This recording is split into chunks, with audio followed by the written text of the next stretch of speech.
Adrien Quatennens, bonjour. Bonjour. Et merci d'être à notre micro aujourd'hui. On va évidemment parler dans quelques instants de la COP26 et de la campagne présidentielle. Mais d'abord un point sur la situation économique de la France. Croissance record ce trimestre, 3%. En 2021, ce devrait être 6,6%. Le chômage a retrouvé son niveau d'avant-crise. Porté par la consommation, la France s'affirme en locomotive de la zone euro, disait le quotidien Les Échos hier. Saluez-vous ce matin, Adrien Quatennens, la politique économique du gouvernement et ses résultats qui sont tout de même tangibles. Magnifique, tout va bien, n'est-ce pas ? Non, pardon, j'aimerais bien, moi, parfois participer à ce grand concert de trompettes et de tambours qui salue les succès du gouvernement. Ça va mal ? Écoutez, je sais pas, à vous de le dire, on est dans une France où il y a 8 millions de personnes qui ont besoin de l'aide alimentaire, 2 millions qui ont recours, 1 million de plus depuis l'année dernière. Il y a un Français sur 3 qui a du mal à payer son loyer, 1 sur 5 qui déclare devoir sauter des repas pour boucler ses fins de mois. Si vous voulez dire, vous, que tout va bien, ce n'est pas mon cas, vous savez. La baisse du chômage est factuelle, quand même. Alors, vous voulez qu'on parle d'abord de quoi ? De la croissance ? De l'emploi ? De l'état de l'économie, de l'embellie économique. Alors, on peut dire qu'il n'y a pas eu de mur de faillite, que l'économie a tenu le choc, qu'elle repart, que le pays ne s'est pas effondré, qu'il n'est pas à genoux économiquement après cette crise du Covid. Est-ce que vous ne faites pas de la critique pour de la critique, Adrien Quatennens ? Non, je crois pas. Vous pouvez remarquer, je crois pas et j'espère. Elle le dit, vous je pouvez crois pas remarquer et qu'il y a certains chiffres. J'espère vous en convaincre. D'abord, une chose sur la situation de l'emploi. C'est vrai qu'on entend que le chômage baisse. Alors moi j'ai regardé, c'est vrai, on dit que le chômage baisse, mais dans le même temps, il y a plus d'inscrits à Pôle emploi. C'est magique, vous trouvez pas ? Parce qu'en réalité, qu'est-ce qui se passe ? C'est que le chômage baisse dans les statistiques à la faveur de quoi ? D'une explosion de la précarité de l'emploi. Vous savez qu'il y a des catégories au chômage, on ne va pas rentrer dans des considérations trop techniques, mais en gros, vous alternez des contrats courts et des périodes de chômage, vous avez des contrats extrêmement courts, vous sortez des statistiques du chômage et donc le gouvernement peut dire c'est magnifique, le chômage baisse. La réalité, c'est que je vous le dis, il y a plus d'inscrits à Pôle emploi aujourd'hui qu'il y en avait l'année dernière à la même période. Il y a plus d'inscrits à Pôle emploi aujourd'hui qu'il y en avait au début du quinquennat de M. Macron. Et par ailleurs, ce sont celles et ceux qui subissent le plus ces contrats précaires qui vont avoir à connaître les effets délétères de la réforme de l'assurance chômage, qui précisément va pénaliser ceux qui alternent entre des contrats courts et des périodes de chômage. Donc on l'a compris, pour vous, c'est en trompe-l'œil. Non mais attendez, si vous voulez, ce qui se passe sur la situation de l'emploi, ce que personne ne dit, et que moi je vous dis à ce micro, c'est que nous manquons en France de création d'emplois pérennes. Si vous arrivez à vous satisfaire, vous, d'une situation où, j'en discutais à l'instant avec Dominique Seux, 86% des contrats signés sont des contrats courts, pas moi. Moi, je crois qu'on a un vrai problème d'explosion de la précarité de l'emploi. Et je ne suis pas d'accord pour que, justement, on se réjouisse d'une baisse du chômage en trompe-l'œil sur fond de précarisation de l'emploi. Aussi, vous le savez, ça. Alors, il y a des problèmes pour recruter, c'est vrai, mais Nicolas Demorand, peut-être que vous avez regardé le nombre d'emplois non pourvus. On nous parle souvent d'une manne considérable d'emplois non pourvus. Moi, j'ai regardé. Si vous faites le ratio, Nicolas Demorand, entre le nombre d'emplois non pourvus et le nombre de chômeurs disponibles, vous avez un emploi non pourvu pour 25 chômeurs disponibles. Par conséquent, disons vous et moi ce matin, que même si on appliquait la méthode Macron qui consiste à vouloir pourchasser tous les chômeurs pour leur faire traverser la rue, de l'autre côté du trottoir, ils ne trouveront pas systématiquement un emploi. En revanche, nous avons des propositions à faire, parce que vous voyez, on ne se contente pas de critiquer le bilan du gouvernement, mais oui, il ne peut pas y avoir d'autre effet à une politique qui consiste finalement, en résumé, à 1. Diminuer les droits des travailleurs, souvenez-vous de la réforme du Code du travail, 2. Poursuivre les chômeurs avec la réforme de l'assurance chômage. Si vous voulez faire relancer l'activité et l'emploi dans ce pays, il faut diminuer le temps de travail, travailler moins pour travailler mieux, travailler tous, engager cette grande planification écologique que nous appelons de nos voeux et instaurer un mécanisme de garantie d'emploi. Jean-Luc Mélenchon lui fixe un cap, c'est le plein emploi. On a des questions à vous poser aussi. Le contrat engagement jeune, ça c'est concret, c'était hier, c'est le gouvernement qui l'a annoncé. 500 € par mois pour les moins de 26 ans en échange de 15 à 20 heures par semaine de formation, d'accompagnement. Est-ce que cette annonce va dans le bon sens ? Vous parliez de précarité, de jeunes dans la précarité. Est-ce que ça peut être une des solutions ? Alors, vous êtes tous soit victimes de l'hypercommunication de M. Macron, soit vous voulez bien entendre ce qu'il vous dit. Moi, je vois une chose, c'est que quand il s'agit de faire des cadeaux aux plus riches, les cadeaux fiscaux qu'on a connus, au total, grosso modo, ce que M. Macron a fait, c'est 50 milliards de cadeaux fiscaux en tout genre, qui ont bénéficié d'abord aux plus riches de ce pays, c'est étayé statistiquement, et que même quand on disait que c'était pour aider les entreprises, c'est d'abord les très grandes entreprises. Mais la question que je vous pose, c'est sur les jeunes et le contrat. Alors, sur les jeunes, c'est assez simple. On a l'impression que, vous savez, M. Macron, c'est comme ce bon vieux copain que vous invitez à votre anniversaire, et puis qui a récupéré dans un vieux placard un vieux cadeau, qu'il a réemballé et qui vous a fait croire qu'il venait de l'acheter. En fait, que fait M. Macron ? Je disais que quand c'est pour faire des cadeaux à ses amis les plus riches, c'est très conséquent. En revanche, quand les jeunes font la queue dans les banques alimentaires, ils récupèrent un dispositif qui existait déjà, la garantie jeune. De François Hollande élargi. Il nous de 200 réemballe 000 ça. à 400 000 jeunes. Mais écoutez, Yael Gauze, si vous considérez que... Moi, je considère rien, non, je mais pose des si, questions. vous me dites élargi. Ok, arrêtons-nous un instant sur ce mot. C'est élargi. Sauf qu'il ne vous aura pas échappé qu'il y a quelques semaines de ça, M. Macron prévoyait d'aider par ce dispositif plus d'1 million de personnes. Et que, résultat des courses, c'est 400 000. Mais est-ce que ça n'est pas mieux que rien Attendez, Adrien j'y viens. Quatennens. Est-ce que c'est mieux que rien ? Vous voyez, vous revoyez vos ambitions à la baisse. C'est-à-dire, au bout d'un moment, vous dites, est-ce que c'est pas mieux que Non, rien ? mais c'est une D'abord, vraie une chose. question. Mais d'abord, moi... Ça va sans doute aider des Est-ce centaines de milliers de que personnes. passer de 1 million de personnes aidées à 400 000, c'est élargi ? Non, ça n'est pas élargi. Au total, vous avez 1 400 000 jeunes qui ne sont ni étudiants, ni salariés, ni stagiaires. Vous en avez 400 000 qui, avec M. Macron, attention, vont peut-être sous condition pouvoir bénéficier de jusque 500 euros. Il ne faudrait pas faire croire que c'est tout le monde qui va être à 500 euros. Donc, et en plus sous condition, c'est-à-dire qu'avec beaucoup de contreparties. À Votre l'inverse, alternative, c'est quoi ? Je crois que c'est pour tous les lycéens professionnels. Il faudrait... pour tous les jeunes en fac et en lycée professionnel, 1063 étudiants. une allocation d'autonomie à 1063 euros. C'est ce que propose Jean-Luc Mélenchon. Pourquoi 1063 euros ? Parce que c'est le seuil de pauvreté. Et que, Yael Gauze, voyez-vous, devant nous, on a des tas de défis à relever, notamment le défi climatique, et que pour ça, on a plein de formations, de nouveaux métiers. On a besoin que les jeunes qui étudient puissent le faire sans devoir se saigner dans des tâches précaires et devoir travailler, et puissent être autonomes. Donc pour tous les jeunes qui sont en effet indépendants de leurs parents, Jean-Luc Mélenchon propose cette garantie autonomie de 1063 euros. C'est le niveau du seuil de pauvreté, mais je termine là-dessus. Plus globalement, avec Jean-Luc Mélenchon, personne dans ce pays, quelle que soit sa situation, ne vivra sous le seuil de pauvreté. La grande puissance qu'est la France, qui a enrichi considérablement ses milliardaires, on l'a vu. En un quinquennat, le patrimoine des 500 familles les plus riches a été doublé. Ne peut pas tolérer que sa jeunesse, notamment, mais pas que, vive sous le seuil de pauvreté. Éradiquer la pauvreté. S'il vous plaît, venons-en à la COP26 dont les travaux sont encore en cours. Le président de la République a exhorté les plus gros émetteurs de CO2 à rehausser leurs ambitions en visant nommément les États-Unis, la Chine, la Russie et l'Arabie Saoudite. A-t-il raison de mettre ainsi la pression sur les mauvais élèves, entre guillemets, de la lutte contre le changement climatique ? On a l'impression que cette COP26, et c'est regrettable, on a l'impression d'un nouveau sommet spectacle. On assiste en quelque sorte à un concours d'éloquence sur le thème du climat. Et on a notamment M. Macron qui vient, tout plastronnant, donner des leçons à toute la Terre. Mais regardons son bilan à lui. Emmanuel Macron, c'est le chef de l'État dont l'État a été condamné sous son quinquennat à deux reprises pour inaction climatique. C'est celui qui a signé des accords de libre-échange, qui permet aux banques françaises de continuer à investir dans les énergies fossiles, qui a refusé l'interdiction du glyphosate, réintroduit les néonicotinoïdes tueurs d'abeilles, qui a, vous vous en souvenez, fait une grande convention climat qui a commencé par de belles images dans les jardins de l'Élysée, et dont il a bafoué l'essentiel. S'il y avait un avocat d'Emmanuel Macron dans la salle, il vous répondrait que les émissions de CO2 baissent. Ne vous cachez pas, c'est le rôle que vous voulez endosser ce matin. Je vous pose des questions. Les centrales à charbon, c'est quasiment fini. On n'a pas fait Notre-Dame-des-Landes. Center Parks à Roibon a été abandonné. Et la France dépense 7 milliards de dollars par an pour aider les plus pauvres à faire leur transition énergétique. Moi, je vais rentrer chez moi. Bien sûr, ce sont des faits. Mais est-ce que ce que je viens de vous dire, Nicolas Demorand, ce ne sont pas des faits ? Moi, je vous dis, le quinquennat de M. Macron, c'est un quinquennat perdu pour le climat. Et d'ailleurs, il y en a un qui l'a bien compris, qui, à ma place, je crois, au bout d'1 an et demi, alors qu'il était porteur d'un grand plan climat, est venu ici vous dire qu'il démissionnait. Vous vous en rappelez, Nicolas Demorand, vous l'avez vécu ici même. Donc c'est un quinquennat de perdu. Et moi, je ne vois pas pourquoi Emmanuel Macron se sent autorisé à donner de telles leçons, alors que la France ne respecte même pas ses propres objectifs de la COP précédente qu'elle a accueilli fièrement. C'est-à-dire qu'il était prévu qu'on diminue les émissions de gaz à effet de serre de la France de 2% par an, on est à 1,2 je crois. Donc on va devoir multiplier nos efforts. La grande question face à la flambée des prix du gaz, de l'électricité, c'est le nucléaire. Vous voulez à la France insoumise totalement en sortir d'ici 2030. Jean-Marc Jancovici à ce micro disait que c'était impossible, infaisable, ou alors avec une explosion des prix de l'électricité.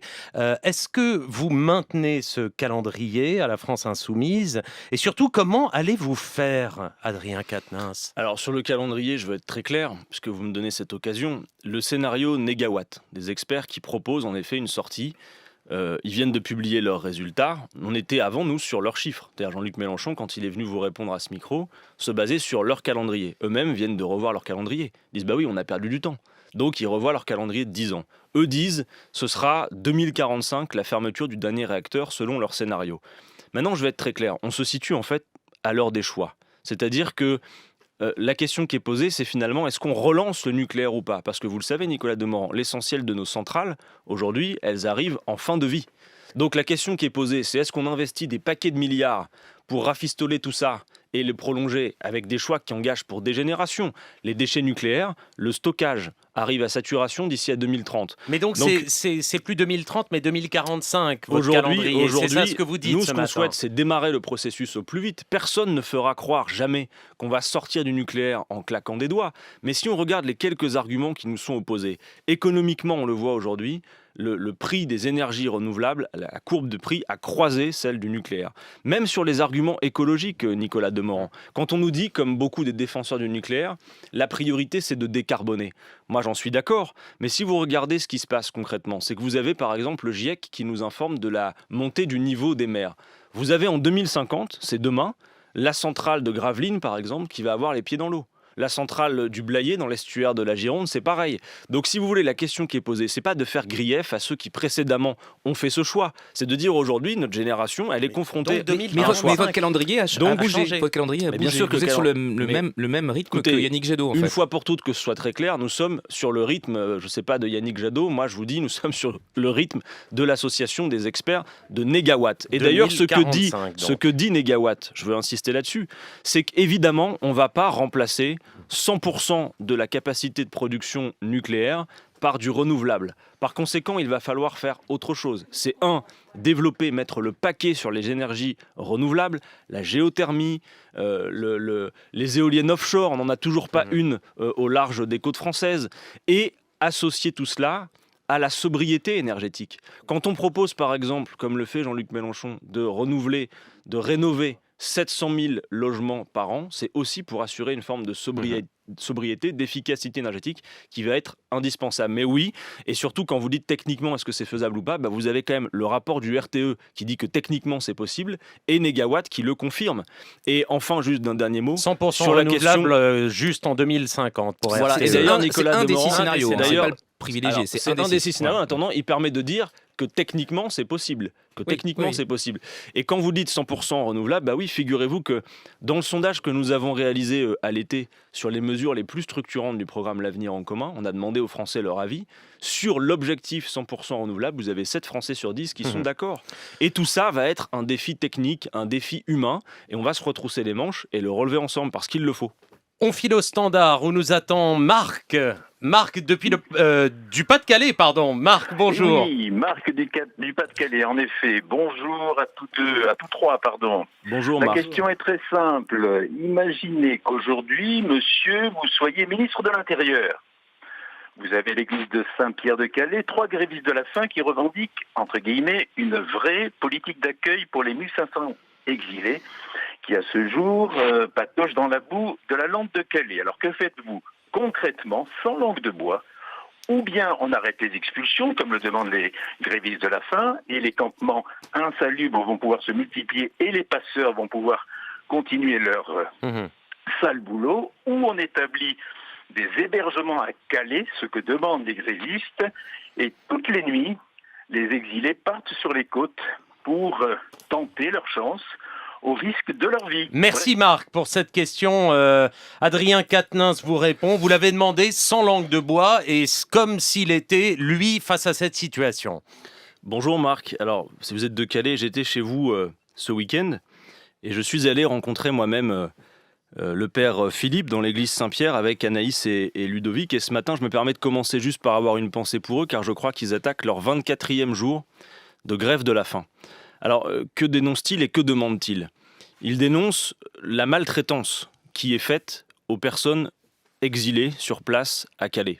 Je vais venir après, Marc, sur concrètement ce qu'on peut faire pour les questions migratoires et comment nous aborderions avec Jean-Luc Mélenchon la situation. Mais d'abord, dire une chose, c'est qu'il y a un devoir d'humanité et je pense, Marc, que vous en serez d'accord, on ne peut pas supporter que toutes les 48 heures, des gens soient finalement interceptés par la police, qui démantèle des camps, qui va jusqu'à parfois lacérer des tentes, qui subtilise des effets personnels et qui empêche même les associations humanitaires de faire leur travail. Donc les revendications de Philippe, Anaïs et Ludovic, qui sont à leur 24e jour de grève de la faim, c'est de demander simplement des choses tout à fait minimalistes, qu'en tant que ministre de l'Intérieur, ça me permet d'interpeller Gérald Darmanin, je ferai tout de suite, c'est arrêter ce type d'expulsion pendant la période de la trêve hivernale, les 5 mois de la trêve hivernale, c'est ce qu'il demande. Le médiateur est venu hier à Calais. J'y viens. Empêcher qu'on s'en prenne de cette manière à leurs effets personnels. Il a dit des choses, Didier Lesky. Il s'est engagé à proposer systématiquement un hébergement, une mise à l'abri, mais pas à Calais, dans les environs de Calais, pour éviter que ne se reconstituent des campements. C'est ça la ligne du gouvernement. Ce qu'il a dit aussi, c'est que le gouvernement n'est pas à la hauteur pour proposer ces hébergements. Et que ce que disent les grévistes de la faim, c'est que les propositions qui ont été faites ne sont pas, en l'état, capable de mettre fin à cette maltraitance que l'on voit. Alors ensuite, je ne veux pas évacuer la question de manière plus globale. D'abord, je l'ai dit, nous avons un devoir d'humanité parce que, quoi qu'on en pense, et ce n'est pas parce que M. Zemmour, Mme Le Pen, finalement, veulent mettre ce pays à cran sur la question qu'on doit s'empêcher de la traiter avec humanité et avec raison aussi. La situation particulière de Calais, c'est aussi les accords du Touquet. Et nous n'avons pas vocation, le Pas-de-Calais n'a pas vocation à faire garde frontière de la Grande-Bretagne. Quand en 2016, Marc, on a démantelé la jungle de Calais, la Grande-Bretagne s'était engagée à prendre 3000 personnes, 3000 réfugiés, 3000 exilés, en vertu notamment du regroupement familial. Aujourd'hui, c'est à peine 10% qui ont été pris en charge.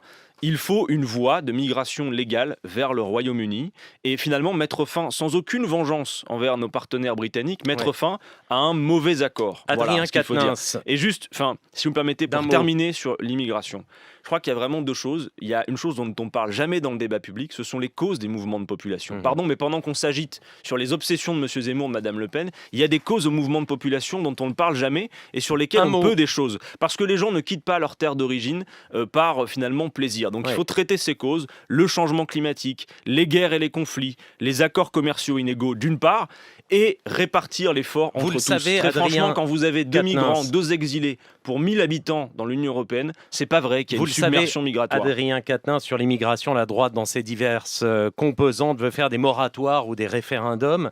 Si Jean-Luc Mélenchon est président, est-ce que vous régulerez l'immigration ou est-ce que vous maintiendrez le statu quo, à savoir environ 200 000 entrées sur le territoire tous les ans depuis 25 ans ? Mais évidemment qu'il faut réguler. Quand on parle de réguler, c'est quoi ? C'est partager au niveau européen, répartir l'effort. En finir, par exemple, Nicolas Demorand, avec les accords de Dublin, qui font que c'est le premier pays frontalier qui a à prendre à sa charge toutes les démarches d'asile. Mais s'il vous plaît, aujourd'hui, à l'heure où on se parle, vous et moi, les mouvements de population à l'échelle de la planète, c'est de l'ordre de 60 millions de personnes, les mouvements de population contraints, d'accord ? Je vous pose la question pour la France. Attendez, vous avez lu comme moi le rapport du GIEC sur le climat. Rien que le changement climatique va faire que d'ici à 2050, je l'ai dit, c'est pas très loin 2050, ce ne sont plus 70 millions de personnes, mais 280 millions de personnes qui non pas vont choisir de quitter leur terre d'origine, mais ne vont pas avoir d'autre choix que de le faire. Donc il y a deux choses. Un, j'arrête pas de le dire, mais c'est important, traiter les causes. Si Jean-Luc Mélenchon est au pouvoir, non seulement on s'occupera véritablement d'endiguer le changement climatique, on retrouvera une France indépendante qui jouera son rôle de puissance médiatrice pour régler la question des conflits. Regardez quand même maintient ce niveau d'accueil, Adrien Quatennens. Mais vous savez, on répartit en tout cas l'effort et on crée les conditions d'un accueil digne. C'est pas clair. Non mais alors, regardez, aujourd'hui, on a 200 000 personnes à peu près c'est par ce que an j'ai dit. Qui viennent. Est-ce que vous pensez que c'est un effort insurmontable pour la France ? Non, mais je vous pose la question. Non, ça n'est pas vrai. Donc, quand je dis les choses, c'est un accueil digne et répartir l'effort entre tous au niveau européen, Adrien notamment Quatennens. en mettant fin aux règles de Dublin. Mais Vous oui, il ne parlez faut pas d'Europe. mentir aux gens. Des mouvements de population, il va y en avoir beaucoup. Et quand j'entends Madame Le Pen, qui alors que le GIEC dit 280 millions de personnes vont devoir quitter leur terre pour des raisons climatiques, Madame Le Pen ne propose pas d'endiguer le changement climatique, elle propose un référendum sur Donc l'immigration. vous maintenez le statu quo, on a compris. Non, pas du tout, c'est pas ce que je vous Ah. ai dit. Si c'est ça que vous avez compris, je reprends tout depuis le début. Non, faut qu'on avance, faut qu'on reprenez avance. sur la fin, surtout. Donc je reprends, traiter les causes des mouvements de non mais ça, population, ça n'est jamais ça, fait. on a compris, Deux, les non, mais préalables. Deux, vous allez voir que c'est pas le statu quo, même si ça vous énerve. Répartir, Non, pas du tout. Voilà, très bien. Répartir l'effort entre tous et créer les conditions d'un accueil digne. Je crois que c'est clair et ça n'est pas le cas aujourd'hui. Est-ce que vous avez vu cette affiche, Adrien Quatennens, réalisée par le Conseil de l'Europe, cofinancée par l'Union européenne, une campagne qui vise à lutter contre les discours de haine anti-musulmans, et on peut voir ce slogan « La beauté est dans la diversité », puis ça se décline par affiche « La liberté est dans le hijab ». C'est l'une des déclinaisons de cette campagne. On y voit donc des femmes voilées et souriantes.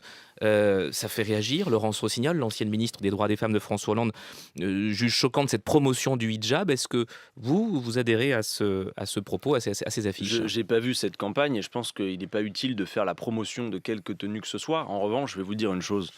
Enfin, tout ça nous occupe beaucoup, hein.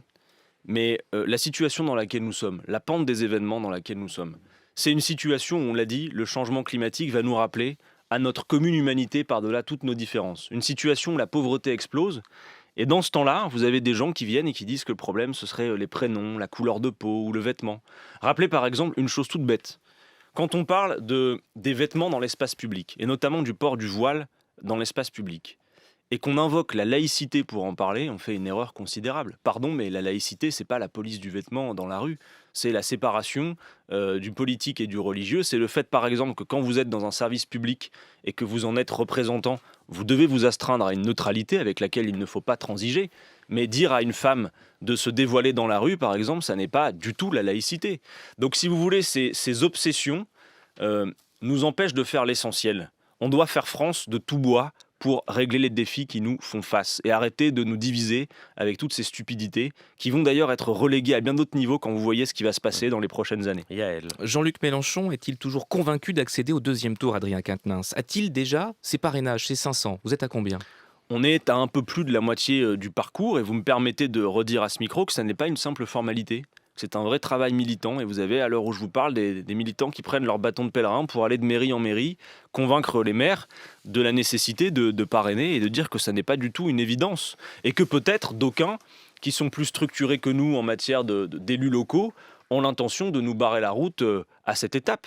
Mais je crois que c'est s'y tromper. Mais je salue les maires qui ont compris que parrainer un candidat ne voulait pas dire être d'accord avec son programme. Ça veut dire simplement, est-ce qu'on peut imaginer que Jean-Luc Mélenchon ne soit pas présent à l'élection présidentielle? Donc voilà. Ensuite, pour le reste, vous m'avez posé la question de savoir si on croyait toujours être au second tour. Je vais vous dire oui. Contrairement à d'autres, nous n'avons pas renoncé à l'emporter. Et quand je vois les intentions de vote qui sont déclarées aujourd'hui, il y a un phénomène qui devrait le plus vous interpeller, c'est que tous les sondages que l'on commente sont des sondages à peu près 50 à 60% de participation. Alors de deux choses l'une. Si l'élection présidentielle est à 50% de participation, ça veut dire que comme en rêvent certains, les milieux populaires en sont écartés. Et dans ce cas-là, oui, nous serons dans de mauvais scores. En revanche, je vous le dis, c'est en débattant avec Éric Zemmour attendez, juste, sur les plateaux que je vous veux allez porter faire ce monter message. la participation? Si les milieux populaires se mobilisent, notre principal adversaire, c'est la résignation et l'abstention. Si les milieux populaires se mobilisent, alors oui, nous pouvons être qualifiés au second tour. Est-ce que débattre, comme Jean-Luc Mélenchon l'a fait le 24 septembre avec Jean-Luc Mélenchon, un horaire de grande écoute à la Avec télé, Éric Zemmour. c'est une lutte contre l'abstention? Évidemment, je le crois. Vous savez, Yael Gauze, moi, je croise depuis qu'Éric Zemmour est dans le paysage, bénéficie de 230 articles par jour. Parce que M. Zemmour, c'est quand même une création pur sucre de M. Macron qui a envoyé 15 ministres débattre avec lui chez CNews et de M. Vincent Bolloré. Mais pendant que vous avez des gens qui entendent ces discours, ils ont peur, ils sont meurtris. Moi, il y a des gens qui clairement me disent avec larmes dans les yeux, mais M. Quatennens, où on est là? On nous parle de nos prénoms, tout ça. Nous, on est la France, on a envie d'être la France. Donc c'est insupportable. Et donc le débat avec M. Zemmour que Jean-Luc Mélenchon a fait, c'est un débat qui consiste à dire M. Zemmour a aujourd'hui un adversaire politique qui se comporte comme un candidat à l'élection présidentielle. Donc il doit être affronté sur le fond, et je pense que beaucoup de Français dans ce pays auront compris qu'il y en avait un qui tiendrait bon sur les valeurs républicaines, c'est Jean-Luc Mélenchon. Mais oui, pourquoi pas, et j'espère d'ailleurs d'autres débats. Par exemple, Jean-Luc Mélenchon a proposé un débat à M. Macron sur la politique internationale, la géopolitique. Je crois que ce serait passionnant et tout à fait salutaire. Adrien Quatennens, merci d'avoir été au micro d'Inter ce matin. Merci de m'avoir invité. Je vous en prie, coordinateur de la France Insoumise, député LFI. Et le 18 novembre, le programme est en librairie.